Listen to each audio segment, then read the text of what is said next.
Hola, ¿qué tal? Buenas tardes, ¿cómo les va? Bienvenidos a otro Periscopio, el streaming de UniTV, el canal de la Universidad Nacional de General Sarmiento. Venimos discutiendo sobre asuntos, tratando de charlar, de intercambiar algunas ideas, viendo que muchos debates se manejan de manera medio binaria, con eslogan, y tratando de incorporar algunas dimensiones más a esas discusiones. Estamos como siempre con Gabriela Dicker, con Germán Pinazo, con Ricardo Arauzkin y Federico Zuberman. Se suma hoy aquí en su carácter de ingeniero agrónomo, que va a venir a desasnarnos de algunas cuestiones. Él es docente, también investigador de acá de la Universidad Nacional de General Sarmiento.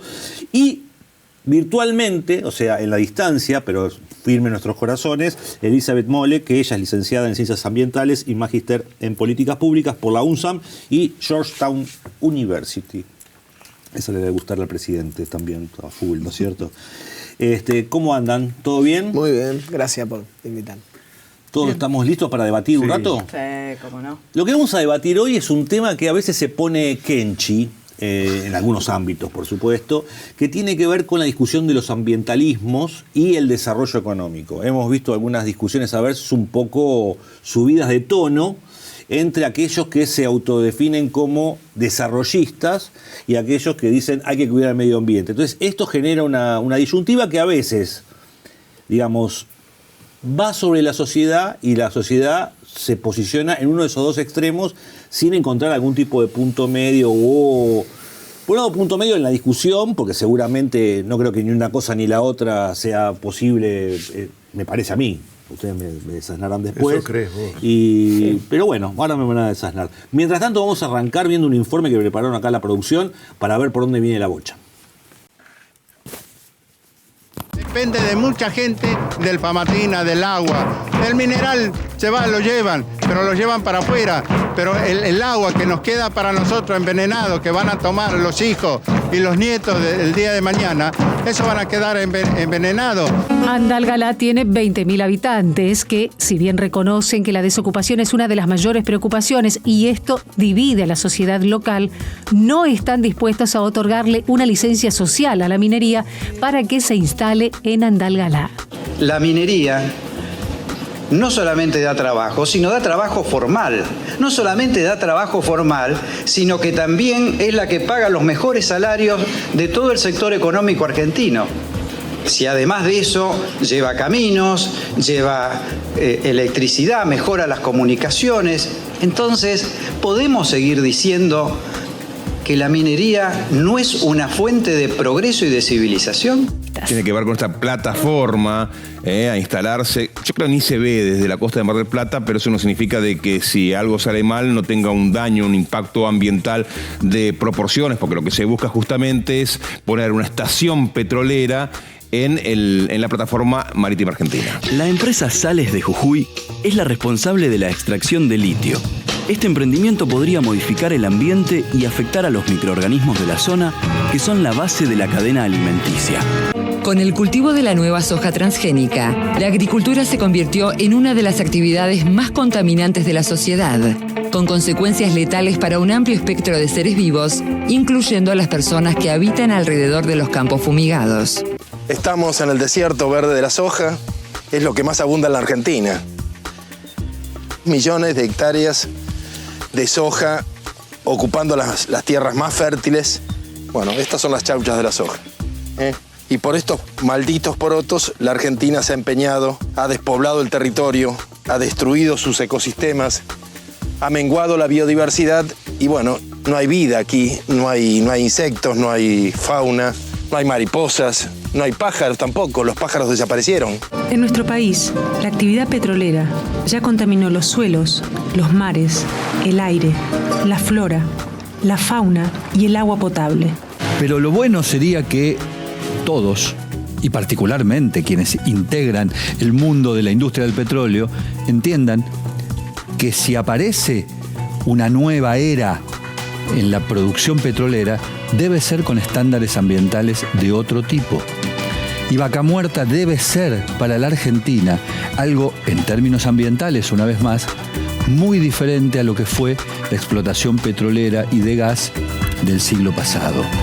¿Cuál es el principal insumo de una minera? ¿Cuál es el principal insumo de una petrolera que hace fracking en Vaca Muerta? El agua. Es decir, que si se genera una disputa, una falta de agua en una zona, región del país, como en Catamarca, donde hay grandes mineras, y una población necesita agua para consumo, para vivir, y la minera lo necesita, tendrá prioridad. Según el RIGI, la prioridad la tendrá la empresa minera.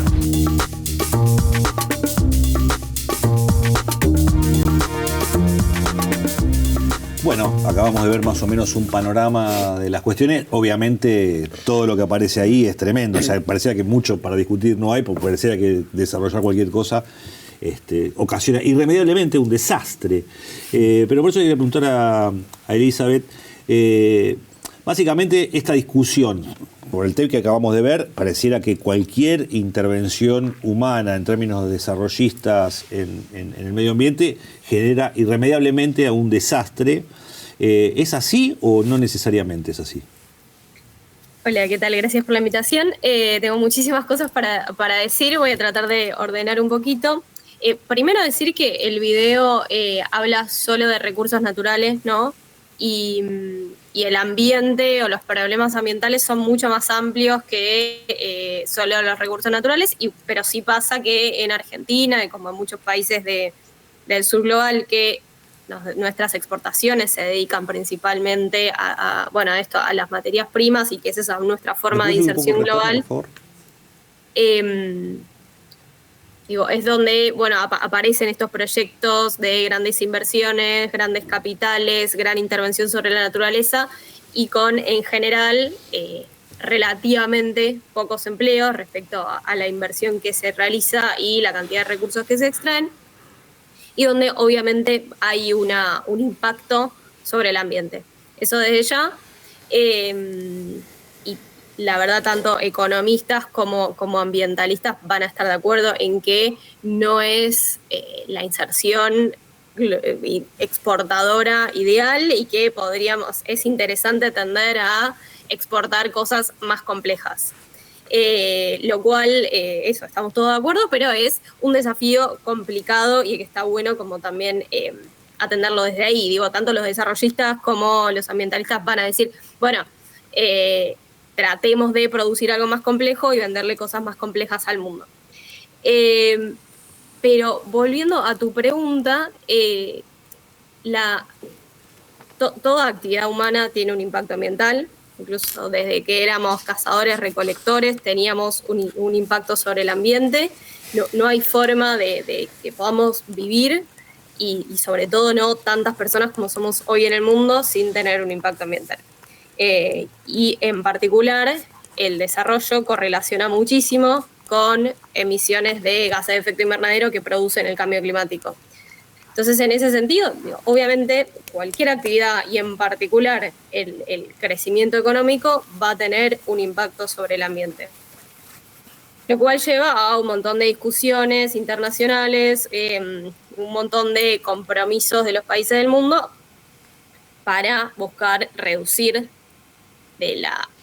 lo mayor posible estos impactos y estas presiones que como humanidad ejercemos sobre el ambiente, y a la vez buscar solucionar los problemas de pobreza, poco desarrollo, etcétera, que todavía hay en muchos países del mundo. Y en ese sentido también es como muy importante ubicarnos en el mundo, si estamos en el norte dando esta discusión, en el norte o en el sur global. No es lo mismo si somos Estados Unidos, un país europeo que ya se desarrolló y que se desarrolló contaminando mucho, o si somos un país como Argentina o como otro, o incluso un país de África que todavía es mucho más pobre, todavía tiene muchas deudas sociales, todavía necesita desarrollarse, y que históricamente aportó poco a problemas como el cambio climático, y así todo tiene que hacer su aporte a la transición global. A veces parece que la discusión como que está puesta en un eje sin tener en cuenta un montón de otros ejes. ¿Sí? Y pareciera que quedamos enroscados en esta discusión donde unos le dicen a otros jardineros y los otros le dicen a los otros genocidas, más o menos, queda todo planteado en esos términos, sin tener en cuenta de la situación que tiene que ver con el poder. ¿Qué quiero decir? El poder no pareciera que entre en juego, es una cuestión casi moral, la destrucción o no del planeta, como si hay empresas puntualmente que son más poderosas que los estados, reclamamos al Estado que controle a empresas que a veces son más poderosas que esos propios estados, por lo cual el control se torna algo que nosotros declamamos, pero que es medio difícil de efectivamente ejecutar. Y por otro lado, se usa la pobreza para decir, necesitamos generar todos estos recursos para resolver el problema de la pobreza, y luego hay 4 vivos, diría alguien por ahí, que se lleva la ganancia de esa explotación y deja todo hecho un desastre, como pasó acá con la forestal. Digamos, no sé, cuando se hizo la forestal en la Argentina, ¿hubo un gran desarrollo de la Argentina en ese momento? No, se llevaron el quebracho y se llevaron el quebracho, punto, ¿no? Y se destruyó el medio ambiente, por supuesto, también. Con lo cual, a veces me da la sensación que quedamos ahí medio patinando en esa discusión. No sé qué opinan ustedes. No, sí, bien. A ver, plantearlo en esos términos de extremos, o binarios, dicotómicos, me parece que no, porque hay mucha complejidad en el medio, en esa escala de grises, o que donde también hay mucho para debatir, ¿no? Qué sé yo, pensaban que incluso dentro de todo ese video que vimos, ¿no? Uno ubicándose en una posición más cercana tal vez a ese ambientalismo, también encontraba algunas cosas que diría, bueno, no, pará, esto que están diciendo acá tal vez puede sonar exagerado, se puede discutir. Ahora, también en eso, en la forma en la cual vos hacés ese aprovechamiento, llamémosle, y en el cual insertás a nuestra economía en un escenario global y todo eso también hay mucho abanico de opciones discutibles. El tema también, bueno, ¿qué estamos discutiendo ahora, no? O sea, en concreto. A mí me quedó del video y de lo que comentaba la compañera, y un poco lo que decías vos, Damián, que hay muchas dimensiones que se solapan, ¿no? Porque en los videos veíamos discusiones muy locales sobre el impacto de alguna actividad sobre el agua y sobre las condiciones de vida de una población, y en la discusión más general sobre los problemas ambientales del capitalismo, ella decía el norte global, el sur global, las discusiones sobre la pobreza. A mí me parece, yo les pido a los que son especialistas que me corrijan, digamos, ¿no? Pero como que hay una relación muy grande entre los cambios en el capitalismo contemporáneo en términos de la distribución del ingreso, las pautas de consumo y los impactos ambientales. Yo, mi fetiche con los numeritos, digamos, si uno ve los datos, la fuente es el Laboratorio Mundial de la Desigualdad, que trabaja con datos sobre desigualdad mundial. Si uno ve del 80 al 2016, el 0,1% más rico se apropió del 13% de la riqueza generada, que es más del 12% que se apropió la mitad del planeta entero. Y las pautas de consumo, digamos, yo estuve chusmeando un poquitito, los viajes privados en avión que consumen por 1000 kilómetros el equivalente a lo que, no sé, 4 personas de la Ciudad de Buenos Aires, en términos de dióxido de carbono equivalente o algo así, la huella de carbono de 4 personas de la ciudad es un viaje de avión de 1 hora, digamos, ¿no? Entonces, otra de las fuentes, esta, no sé si será buena, si será una fuente prestigiosa o no, esta Oxfam, la organización internacional inglesa, mencionaba que el 10% más rico emite la misma cantidad de dióxido de carbono que el 50% más pobre del mundo. Entonces yo, digamos, más allá de las discusiones locales, discusiones sobre quién se apropia de las riquezas generadas, las discusiones sobre la sofisticación de la estructura productiva que debería tener un país más o menos, digamos, ¿cuánto sobre la sostenibilidad ambiental estamos discutiendo nosotros acá si efectivamente cada vez hay más súper ricos que el otro día salió una nota muy interesante que en el foro de Davos, por los viajes de avión privado, se había contaminado, no me acuerdo cuánto, estaban discutiendo sobre contaminación y habían contaminado lo que una ciudad pequeña hace en todo un año. Entonces, ¿cuánto, si no se discute la distribución del ingreso, puede efectivamente discutirse la sostenibilidad ambiental, digamos?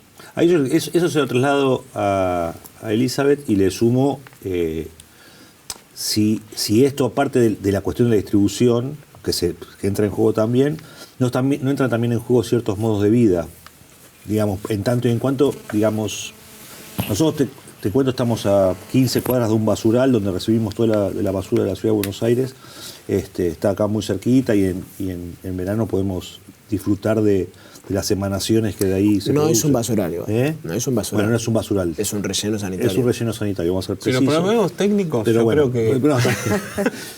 Bueno, no, porque es algo diferente. Pero digo para sumar otros dos elementos, porque también es cierto, nunca hubo tanta población en el mundo, vivimos de una manera, si todos viviéramos como aspiramos a vivir, todo sería peor. O sea, ahí entran en juego una cantidad de cuestiones. ¿Vos qué decís, Elisa?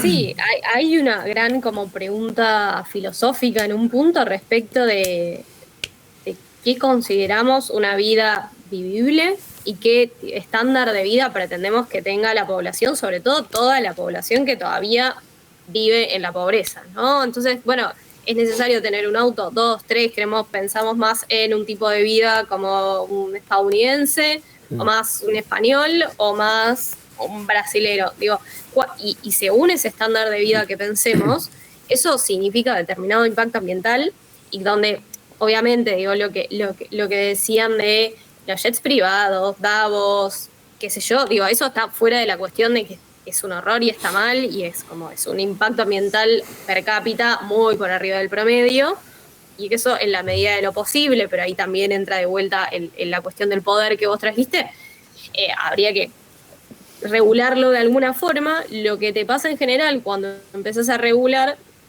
por ponerle un precio muy caro a volar en avión, lo que haces es hacerlo más excluyente.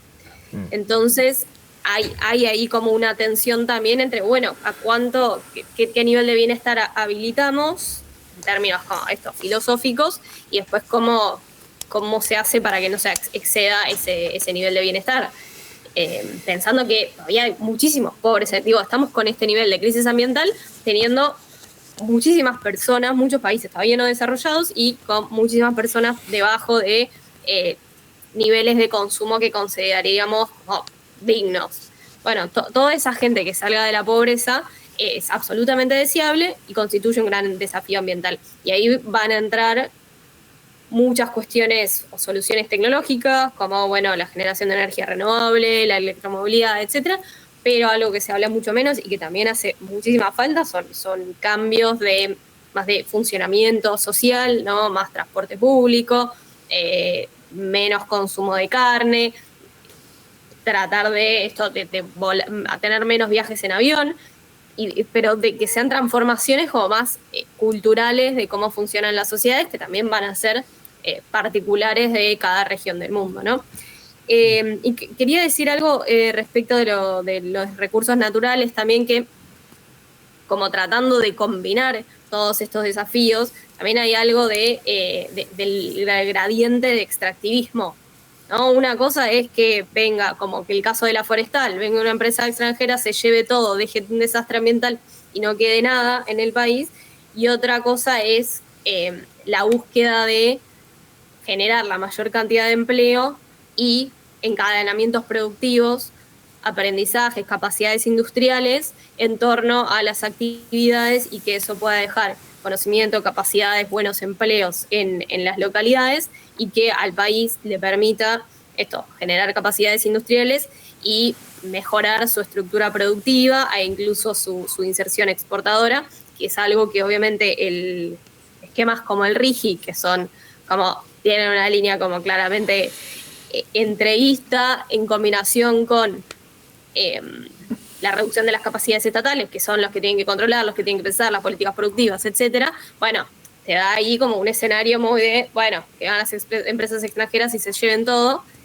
Se pueden hacer esas actividades apostando a un mayor desarrollo local y nacional, y me parece que ese es el caso. Ahora, yo haría una pregunta, y dos en realidad, de alguien que, como es evidente, no sabe nada de ninguno de los temas de los que estamos hablando, pero en general da la sensación de que cuando se habla dilemáticamente del problema del desarrollo y el problema del cuidado ambiental, siempre hay algo que resolver primero para poder ocuparse del ambiente, ¿no? Primero hay que pensar la distribución del ingreso y después nos podremos ocupar de este tema. O primero hay que resolver el problema de la pobreza y después nos podemos ocupar de este tema. Y no deja de ser en ese sentido, por lo menos en relación con cómo uno ve la importancia de las políticas públicas en Argentina, un tema menor para las políticas públicas en la Argentina. Lo ha sido para todos los gobiernos que yo recuerde, que expresa un poco este orden de prioridades, ¿no? Y la pregunta sería si se puede seguir explotando recursos naturales o introduciendo modificaciones en el ambiente, difiriendo la preocupación para después. Y la otra es que también a veces a mí me suena, cuando escucho las discusiones sobre extractivismo, sobre todo la crítica al extractivismo, la idea de que, bueno, el daño al ambiente se tiene que justificar. Sí, quedan los recursos en la Argentina o la riqueza que se produce queda en la Argentina, si se genera empleo, ¿no? Un poco esta secuencia de la que hablaba Elizabeth no resuelve el problema del modo en que se llevó adelante esa extracción y el cuidado del ambiente. Entonces también pregunto, no sé, para los economistas o para los ambientalistas, ¿cómo se resuelve esto segundo, ¿no? Si hay un daño que es más justificable por lo que deja. Ricardo.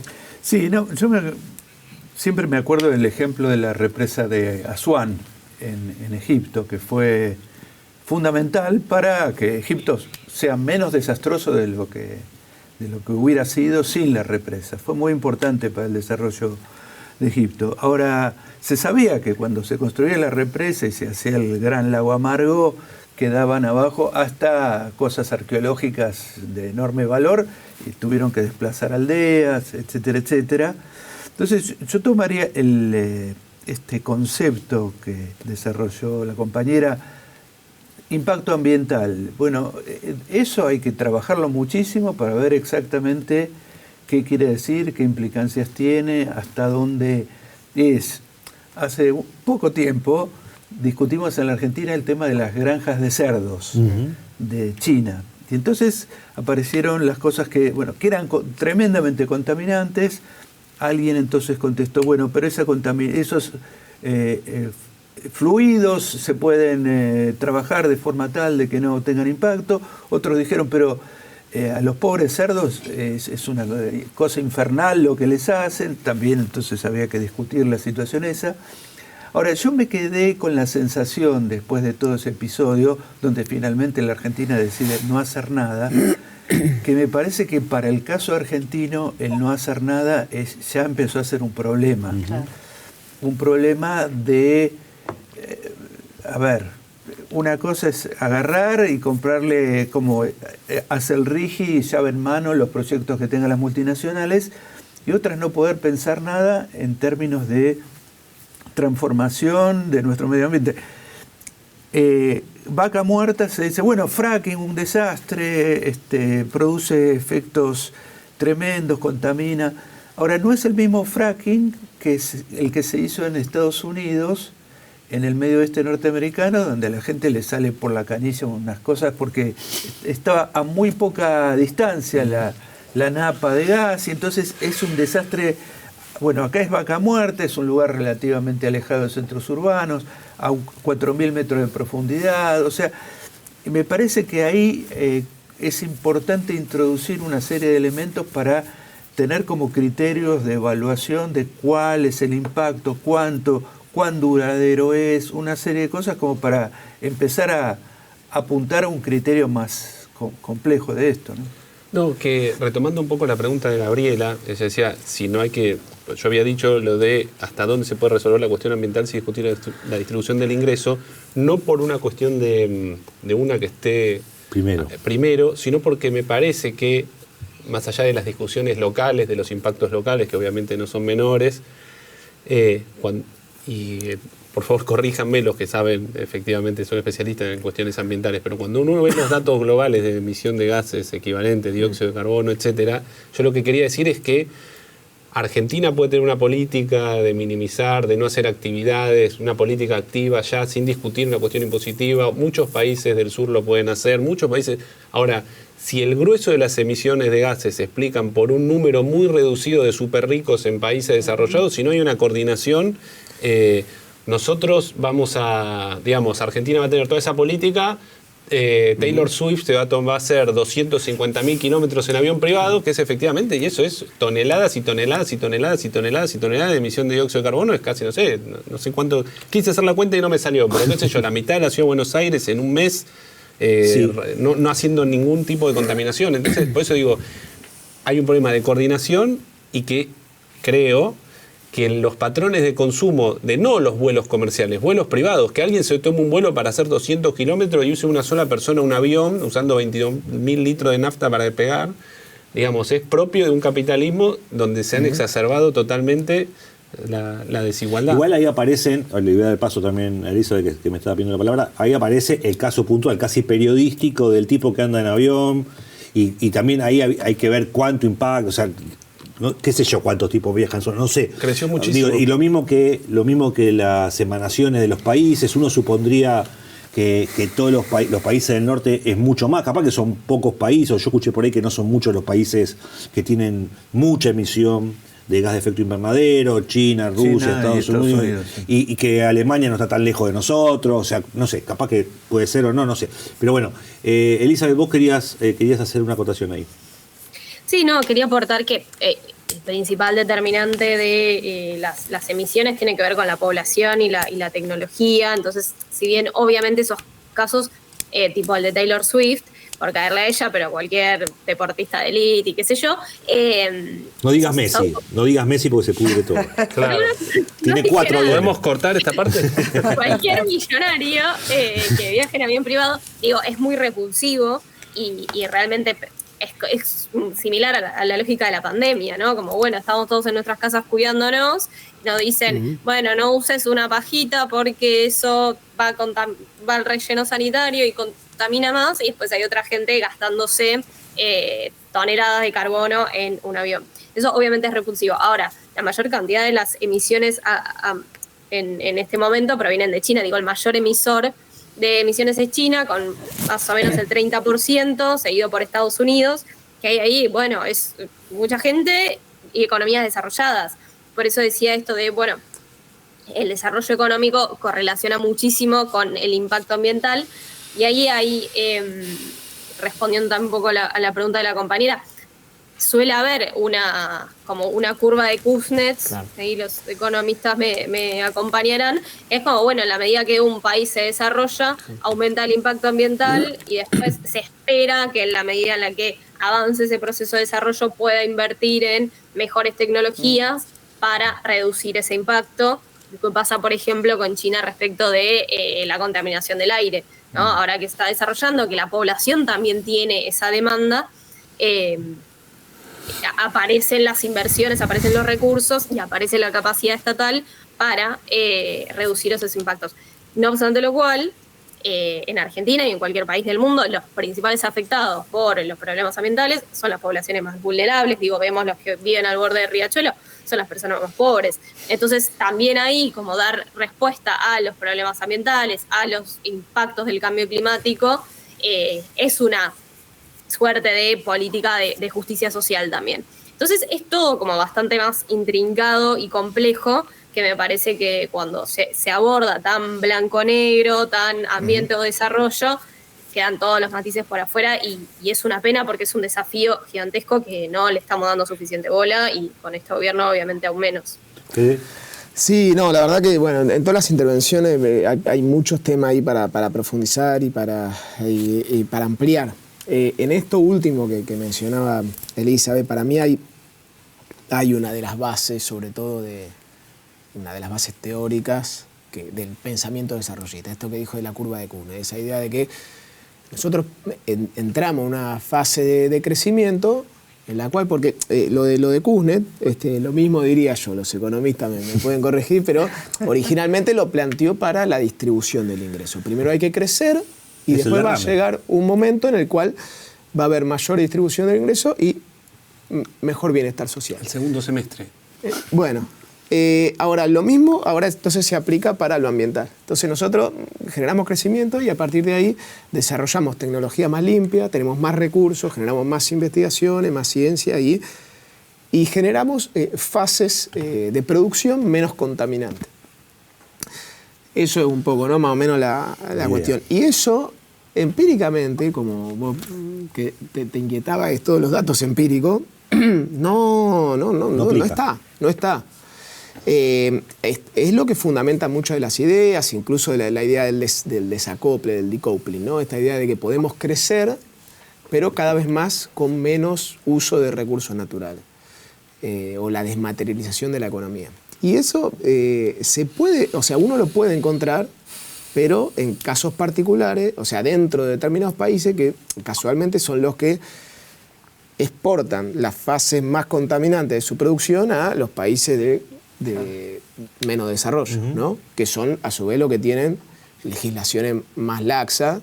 Y estados con capacidad de aplicación más débiles. Exacto. Más o menos. Que un poco, digamos, ¿en qué se justifica eso? ¿En qué se justifica? Un poco en lo que decía Gabriela, o sea, que, digamos, son países que sí o sí necesitan crecer y a cualquier costo. Entonces, sí, vengan acá, inviertan, que es un poco también, ¿no?, lo que justifica el RIGI, pero no solamente el RIGI. Y ahí vienen todos los grises y toda la dificultad esa, toda la complejidad de esta discusión, que no es solamente el RIGI, es también algunas vertientes o algunos de esos pensamientos más desarrollistas, que digamos, no, sí, nosotros acá tenemos que crecer.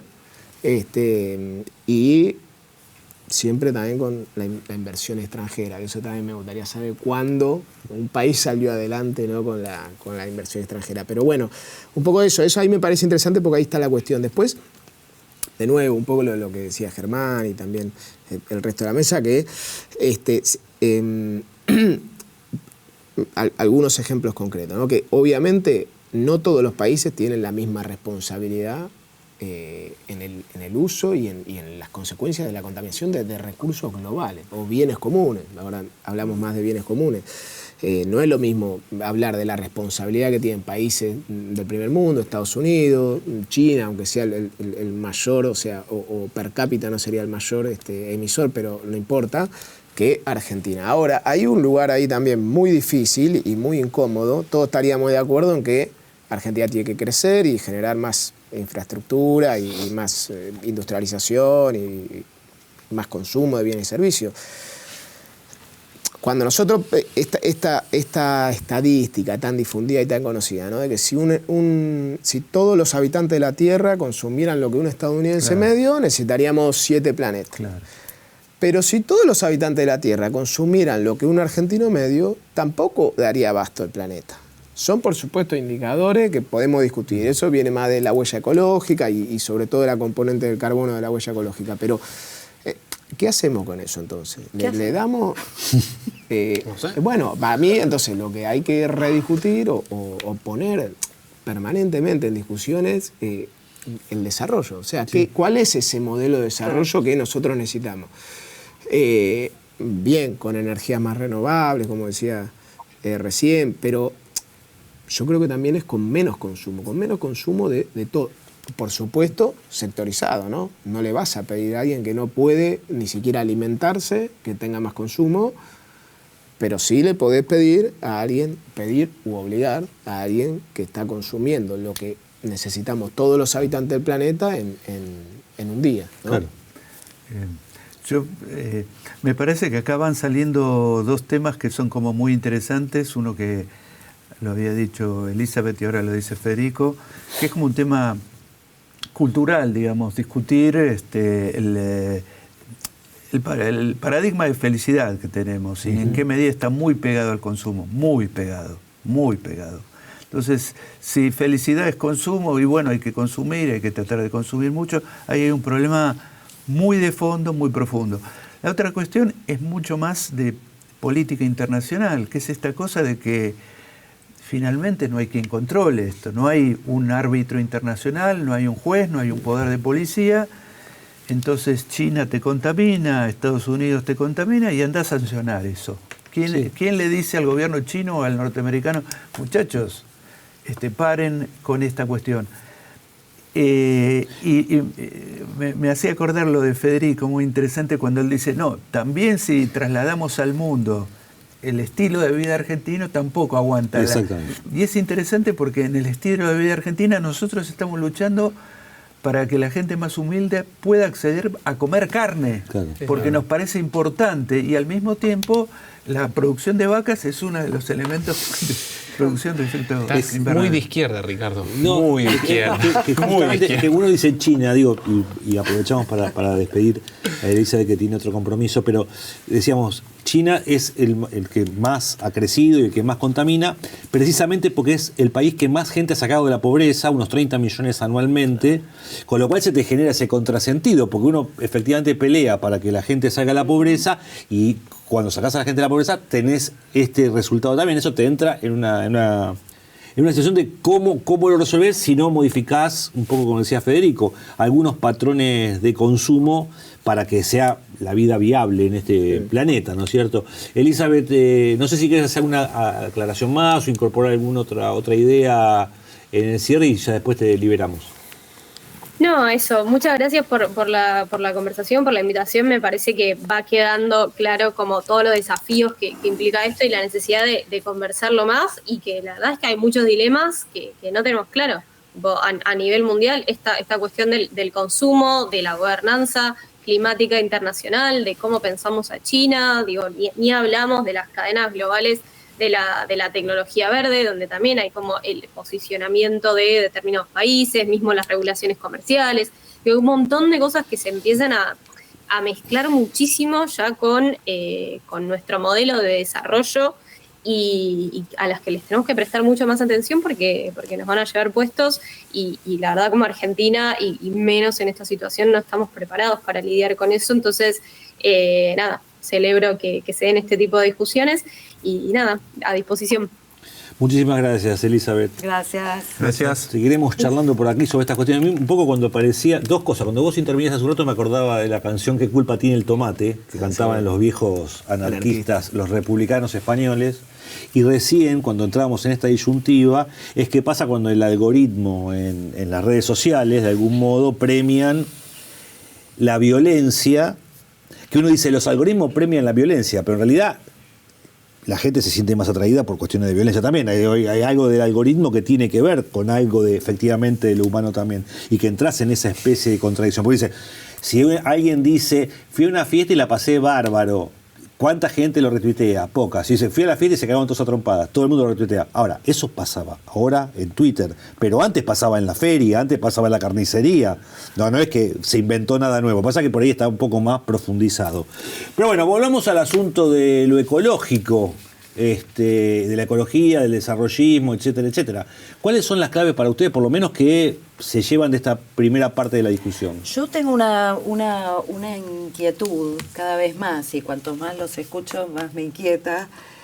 Yo vengo del campo de la educación y me parece que pasa algo parecido, que es cómo se explica que frente el problema, probablemente el problema sobre el que hay que pensar en los próximos años, no solo el problema ambiental, sino estos dos problemas juntos, el del desarrollo y el de la distribución, y el impacto ambiental, vengamos teniendo al frente de las políticas ambientales, por lo menos en las cabezas más públicas de los ministerios en los últimos años desde que se creó, a personas que no conocen el tema. Bueno, es un mensaje, ¿no? Sí, por eso. El funcionario es el mensaje. Vengo de educación donde pasa habitualmente, digamos, pero me parece un tema de una complejidad. Bueno, vamos descubriendo que en muchos aspectos, no solamente en la educación, hay gente incompetente a cargo de esas áreas. Acá hace una situación, recién me acordaba cuando mientras hablaba. O como si fuera un tema que puede tomar a la ligera y que forma parte de la... Es un raviol que se le regala a alguien. Que se reparte en el la video, política, ¿no? En el video aparecía Federovisky, creo que tenía un libro que era El medio ambiente no le importa a nadie. Claro. Y bueno, sí. Bueno, pero él fue segundo, ¿no? El Ministerio de Medio Ambiente. No me quería meter tampoco.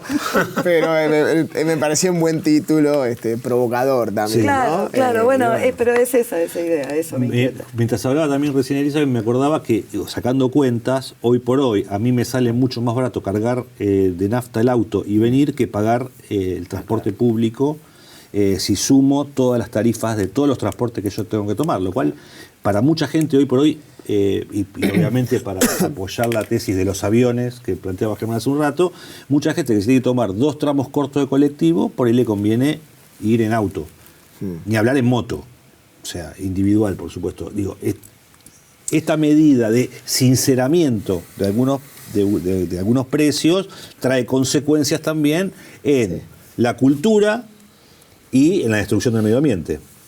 Lo que pasa es que, bueno, sí, el sinceramiento de precios no existe. No existe porque el mercado, cuando determina precio, no es sincero, porque hay externalidades que no se contabilizan, porque, bueno, todo eso. Y que incluso, si consideráramos que hay que ponerle precio a todo, cosa que no concuerdo, ahí todavía tendríamos que ver si realmente son rentables esas actividades que nos proponen. Digo, todas las actividades estas del extractivismo que veíamos al inicio y de las que estamos charlando, pareciera que, bueno, son actividades de gran rentabilidad. Eso en la medida que no contabilicemos mucho. No solamente podemos discutir ese horizonte de sustentabilidad que nos plantean, ¿no? ¿Cuántos años? Porque nosotros decimos, bueno, los proyectos de megaminería. Bueno, ¿cuántos años dura y cuánto empleo, cuánta desarrollo, cuántos encadenamientos productivos, como les gusta decir, generan? No estamos contabilizando toda esa externalidad que genera. No sé, si hablamos de agro, está bien, uno puede decir, pero que también aparece este fantasma. Bueno, ¿cuántos años más vamos a poder sacar cosechas de cereales y oleaginosas de la pampa húmeda? Yo creo que probablemente muchísimo tiempo. Esa idea, en pampa húmeda por lo menos, y estos suelos, la verdad que tenemos una bendición de tener estos molisores acá. Pero el tema es, ¿qué es lo que pasa ahora? ¿Qué es lo que pasa con la deriva de agroquímicos que tenemos? ¿Qué es lo que pasa con los alimentos que consumimos con resto de agroquímicos? Eso no lo estamos contando. Claro. Ese precio que tiene internacional, no estamos pagando los la remedios para la gente que se enferma. Exacto. Esas son las externalidades. Tampoco digo que todo haya que medirlo así, porque un poco, vos preguntabas las claves. Yo pensaba, bueno, había una que planteó Ricardo, que es quién gobierna todo esto a nivel global, ¿no? Porque Naciones Unidas, supongamos, que sería el órgano de mayor representatividad, tampoco tiene esa capacidad. Hay unos objetivos de desarrollo sostenible que están consensuados, pero que algunos se acercan, o bueno, no, ni siquiera se acercan, pero están monitoreando a ver en qué medida se cumple. Con Trump directamente Estados Unidos. No. Me bajo Claro, de cualquier meta, claro. ¿no? Y bueno, ahora, de eso me bajo. De la OMC o de lo que me pide el FMI, no me bajo. ¿Por qué? Porque, o sea, voy a sufrir la consecuencia de bajarme. Y eso, de nuevo, ¿por qué lo ataba con lo otro? Porque, digamos, nosotros vivimos en una sociedad gobernada por la economía y no al revés, ¿no? O sea, vivimos con el imperativo de que hay que tener rentabilidad económica inmediata, rentabilidad medida con esos precios, ¿no? Con precios sincerados pero no reales. Y bueno, y digamos, esa economía tiene que ajustarse a los límites que le impone la naturaleza y que le imponemos como sociedad con valores, no al revés. Pero bueno, realmente estamos en un contexto, en Argentina, en el mundo global, donde todo eso me parece que no está que está en discusión y está a veces perdida la discusión. Está tomando una deriva soviética a la mesa, me siento cómodo, pero no, porque lo que dice Fede... Pará, ¿vos querés decir que vos querés controlar todo? Que no quiero que pase inadvertido. No, está bien. El industrialismo soviético era bravo también desde el punto de vista ambiental. Pero lo que quiero decir, a lo que voy es que hay una lógica de corto plazo en la lógica de la inversión capitalista, digamos, casi por definición, que es una lógica eso, de corto plazo, que es muy difícil para alguien, estamos hablando, digamos, pagar un costo mayor por una tecnología no contaminante si tiene que competir en un lugar donde alguien para una Y es una lógica que es de corto plazo y de difícil coordinación. No hay, por definición, el capitalismo es la organización privada del trabajo social. Entonces, la coordinación es producto de otra cosa. Y a mí me venía a la mente, y no puedo no decirlo porque no sería honesto conmigo, pero no sé si a ustedes les suena la frase que creo que la popularizó Mark Fisher, pero no es de Mark Fisher. Es más fácil imaginar el fin de la humanidad que el fin del capitalismo. No me acuerdo. Es de Jameson. ¿De Jameson? Me parece. Sí, de Jameson, que la populariza Fisher. Pero, digamos, porque es difícil pensar cómo regular esas actividades, digamos, si suponen coordinación. Planificación, palabra pero tremenda. no a nivel ni siquiera nacional. Claro. Y eso es una disyuntiva, digo, porque esto de las metas de que era París, los acuerdos de París 2015, de los que se bajó Trump y antes eran otras. Yo me acuerdo del protocolo de Tokio en su momento, que decía en 20 años hay que bajar tanto por ciento el equivalente de dióxido de carbono, y cuando 20 años después, que creo que era la meta, se había multiplicado por 5. Digamos, ¿dónde está esa distancia? Porque yo lo que pensaba al principio, digamos, sobre la base de una idea que quizás es incorrecta, que hay algo, por supuesto que el traslado a China de parte de los procesos productivos a países con regulaciones más laxas sobre la cuestión contaminante influyó tanto en el desarrollo de China como en la emisión de dióxido de carbono, pero yo pensaba que hay algo de los patrones de consumo de los súper ricos que son especialmente contaminantes, y entonces me imaginaba que, digamos, tasas impositivas como las de mediados del siglo XX, que nosotros ya nos olvidamos, pero en Estados Unidos a los segmentos más ricos la tasa impositiva podía llegar al 90% de sus ingresos corrientes, 90% confiscatorio, no eran soviéticos, era el capitalismo, digamos. Pero bueno, eso sería un país, y acá lo que se necesita es pensar cuestiones coordinadas, y eso me parece que no solo que estamos lejos de pensar tasa del 90%, porque hoy en día en Argentina estamos discutiendo que un impuesto es un robo, estamos ya directamente en otro mundo, sino que en una política coordinada. No la veo. Claro, hay un tema que es la influencia que en general, y sobre todo desde la globalización para acá, desde los 80 para acá, tiene en todos los países del mundo, creció el poder corporativo sobre los estados. O sea, los estados nacionales perdieron autonomía, ya sea en el norte como en el sur, se debilitaron en relación al capital. El capital tiene una influencia extraordinaria. Un solo ejemplo. Barack Obama, impulsó en su momento el Tratado Transpacífico. Después fuimos sabiendo que el Tratado Transpacífico, que incluía a potencias de un lado Estados Unidos, Japón, Canadá, toda la parte del Pacífico de América del Sur, Vietnam, Australia, era un tratado que habían escrito las multinacionales y que, entre otras cosas, bajaban los estándares laborales y los estándares ambientales. Y eso lo presentaba Estados Unidos como un proyecto internacional contra China, ¿no? Además, pero, digo, la idea de que sobre los estados están ejerciendo una influencia las corporaciones impresionantes, entonces es difícil pensar que los estados como tales digan, muchachos, paren porque esto no puede serse. Biden había empezado a hablar de un tema de una reconversión verde de la economía norteamericana, y en el laborismo inglés, Corbyn estaba planteando una especie de New Deal verde. Pero esas son versiones dentro del capitalismo y con toda esta limitación de que tienen poder de veto las corporaciones. Ahí se genera otra cuestión, no sé, Gabriela, vos tenías algo pensado, no, porque se me ocurrió recién cuando hablaba Germán, digo, si vos bajás efectivamente el 5%, pero al mismo tiempo suma un elemento más para pudrirla más, que es el incremento de la población que se va dando sistemáticamente. Entonces vos bajás la emisión, pero subís un 5% de la población, equilibrás una cosa con la otra, con la cual también es muy difícil poder amortiguar, digamos, esa cuestión. La Tierra está habitada por seres humanos en una dimensión que nunca lo fue, y no sé la proporción, pero el doble que hace 40 años, una cosa. Bueno, la Argentina mismo, somos 50 millones. Antes éramos 25 millones de argentinos, por lo menos en el 78. Por lo cual, evidentemente, tenemos más efectos de gas invernadero. Es ciertamente complicado. Yo creo que cuando planteaba recién lo del nuevo deal, es el nuevo acuerdo. El nuevo acuerdo lo están proponiendo por lo menos para la discusión. Estaría bueno. Yo creo que algunos avances en términos culturales hay. de todos modos.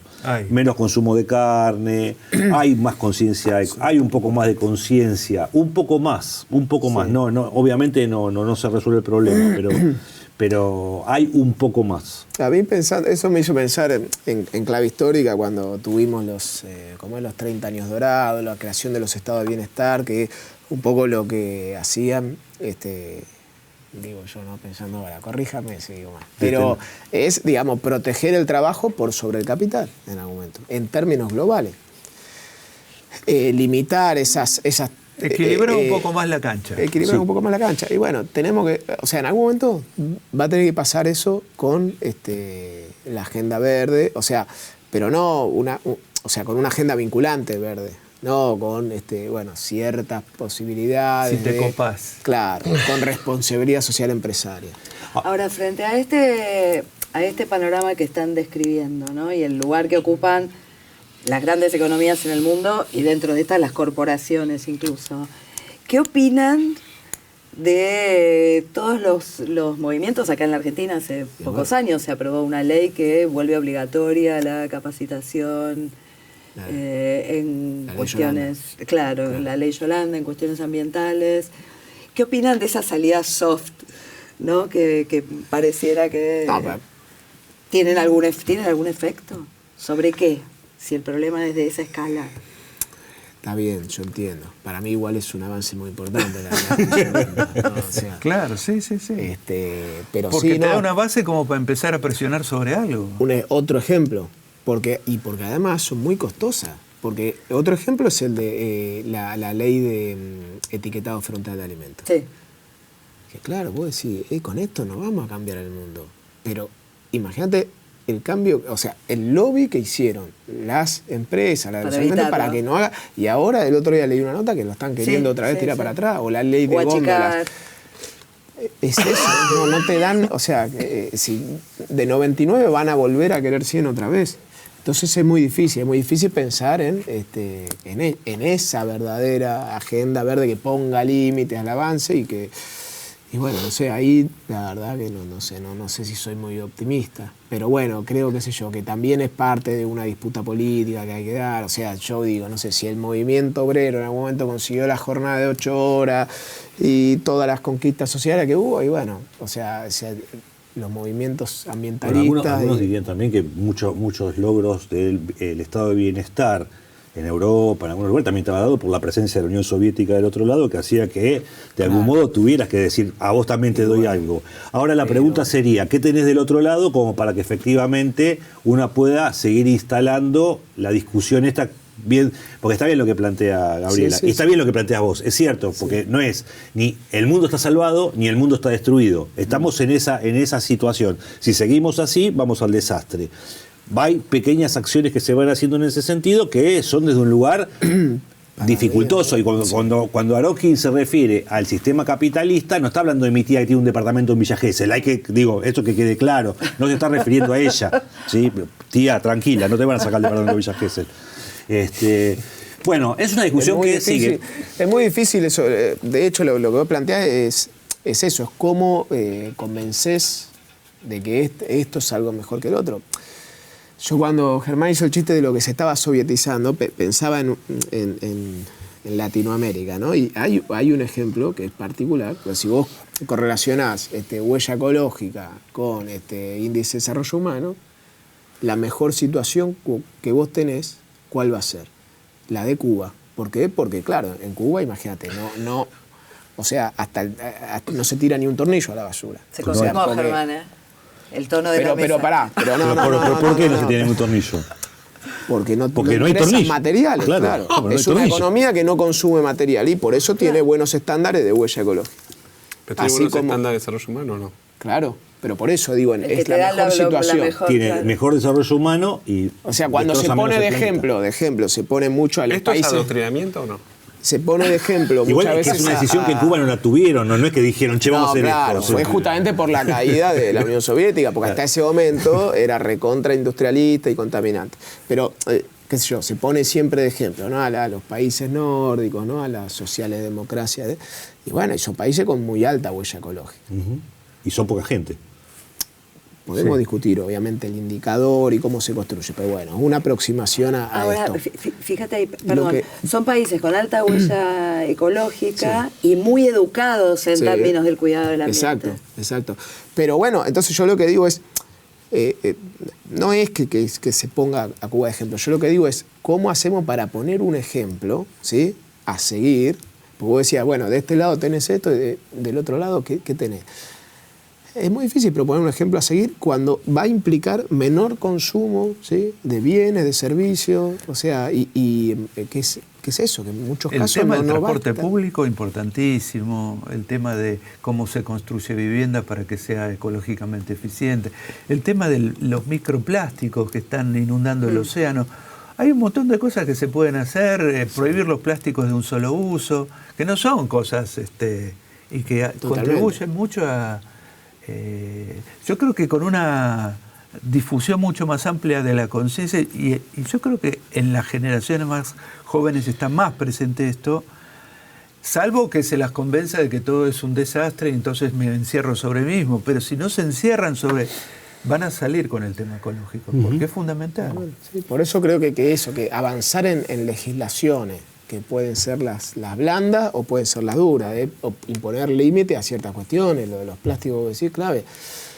También la pregunta es, ¿a quién le mejora esa calidad de vida cuando mejoremos, no sé, los estándares en cuanto a los plásticos y muchas otras cosas? Que nos hagan, digamos, realmente eso, conseguir votos, ¿no? Que al final de cuentas, pero bueno.